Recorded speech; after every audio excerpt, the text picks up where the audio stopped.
Dr. and Mrs. Lott answered the call to come to be pastor of Casa's church, it was with the condition that the school would be started within 5, 6, 7 years. So in the spring of 1970, we began praying about it. There were 5 of us, and that was the nucleus of the school. My daughter was about 2 years old, and this is like 45 years ago, and I was looking for a preschool, and a friend suggested that I check out Casa Docu's. And so I went to observe. And when I came up to the school to observe, I found the children just so happy and full of joy and confidence, and engaged in all these creative activities, and I thought, this is wonderful. And so I went down to the office to enroll her, and then Mary Clemens said that it was $60 a month. And people, you have to remember, this is back in the 70s. And so I went, oh, wow, well, maybe perhaps you need a teacher. You don't happen to need a teacher, do you? And it so happened that they did. And so I was hired as a kindergarten teacher. One of the men of the church built us a beautiful sandbox, and the church people furnished us with a red wagon and 2 tricycles, I remember. And then they had to put up a shed, and they did this, and I thought, what a blessing they were.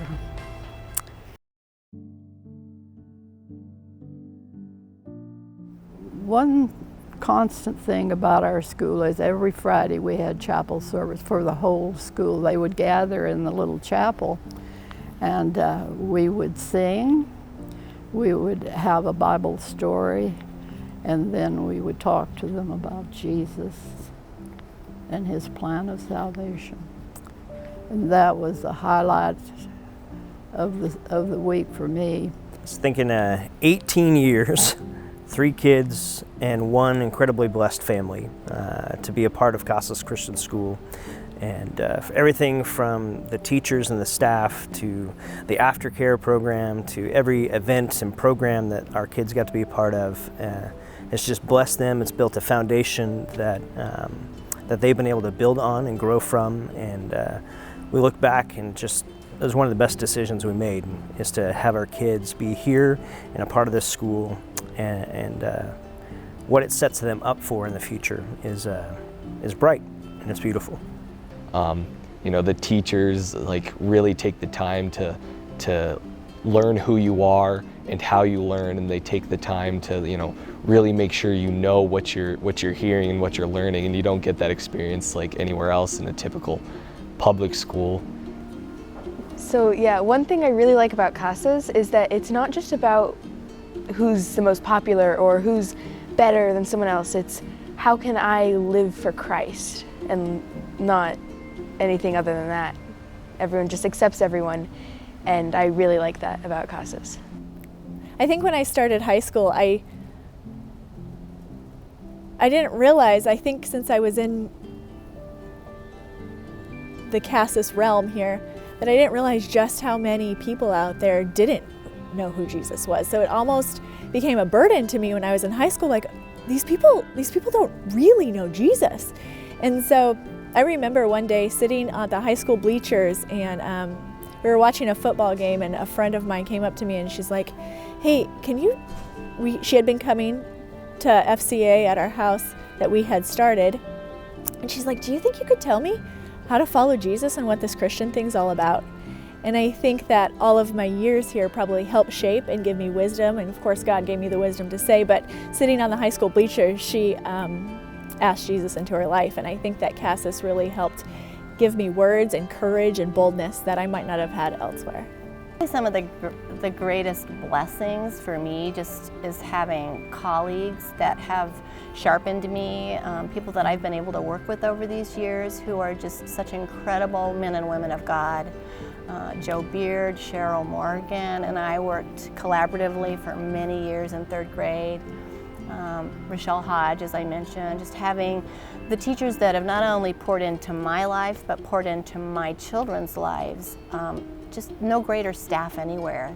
The people that I work with are truly family, and I can't say enough about the excellence that our school has, and it's a gift from God. My daughter went to school here when she was in kindergarten, and we just loved this school. And I put in to be a substitute teacher, and they never called me to substitute, but they did call me in for a computer job about halfway through the year of kindergarten through 8th grade teaching computer. The teacher quit. And I enjoyed computer, but the problem was I had no idea how to teach computer. So the day after I was hired, I went to the principal at that time, Dr. Westner, and I said, "Do you have any curriculum I could teach this class with?" And he just smiled and he put his hand on my shoulder and he handed me the keys to the room and he said, "Good luck." And that was it. And I remember that being a time where they trusted me, and God was able to work through me and get a curriculum for this school for computers, and I absolutely love teaching computers, and I did that for 13 years here.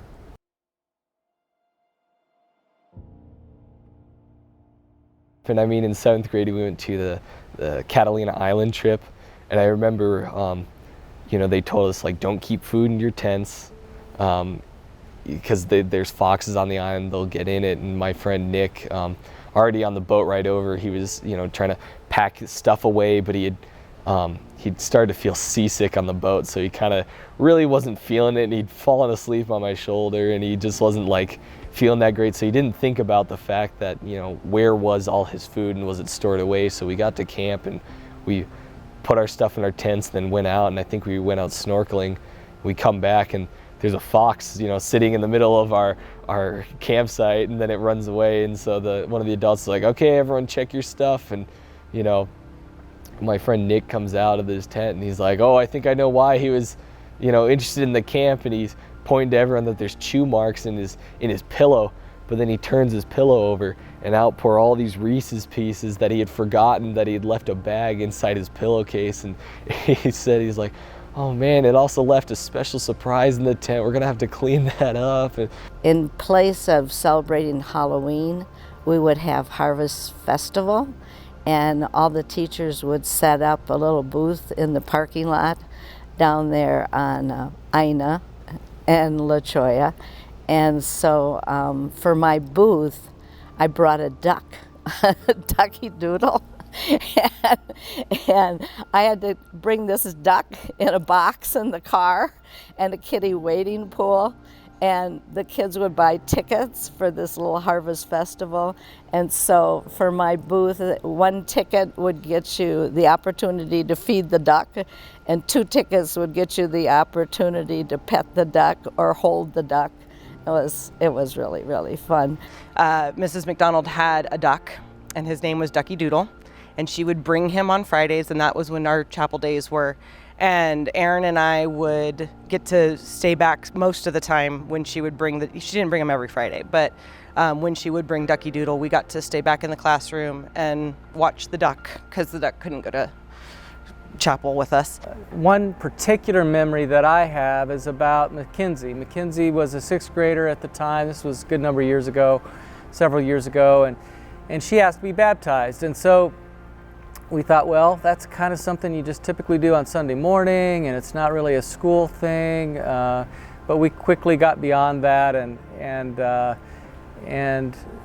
realized that to baptize her in front of her friends, as she wanted, was just the most beautiful thing in the world. So we were kind of in a rush at the time. We were on our way up to a retreat up on Mount Lemmon, and so we decided, well, why not baptize Mackenzie in Rose Canyon Lake on Mount Lemmon? And so that's what we did. And so we had our entire school, middle school population surround her there at the end of the lake, and Mrs. Olson, Pat Olson, and I waded into those waters with Mackenzie and baptized her right then and there. And Mackenzie had twigs in her hair, and it was a gross end of the lake, but you know what? No one cared, and she didn't care, and it was awesome because we were celebrating her life in Christ.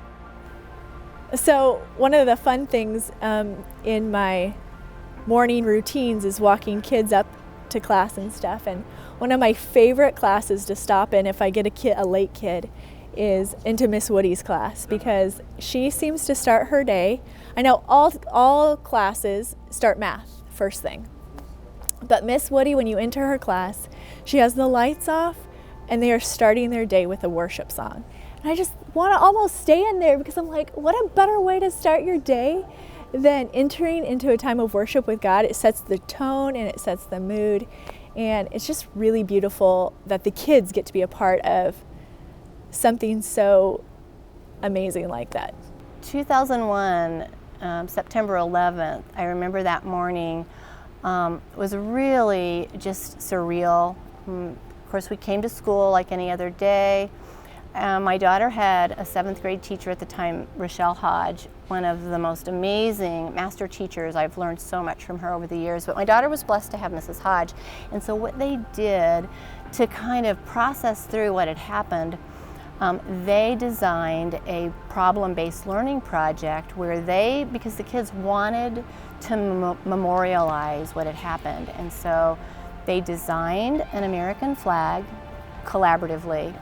And they went down here to one of the storage sheds on the field, and they painted that American flag on the shed. I think it's since been painted over, but that was a really neat memory to walk down on that field every time we have a game and see the mural that those kids had made. That was amazing. Some of the funny moments that I had teaching computer, I had a student by the name of Matt Carless. He stood about 6'4" and weighed about 260 pounds. And I taught him how to stop the screaming or the whining of the fan in the computers. We had old XP computers back then, and they'd start making all kinds of noise. And I told him just to tap the back right-hand corner where the fan was, and the noise would go away. So I remember one day one of the kids had a problem with their computer, and it was screaming. And I told Matt, I said, can you go over there and fix that computer? And he went over to that computer, and he smashed that computer, and the screen went black, and he had destroyed the hard drive and the power unit, and that was pretty funny.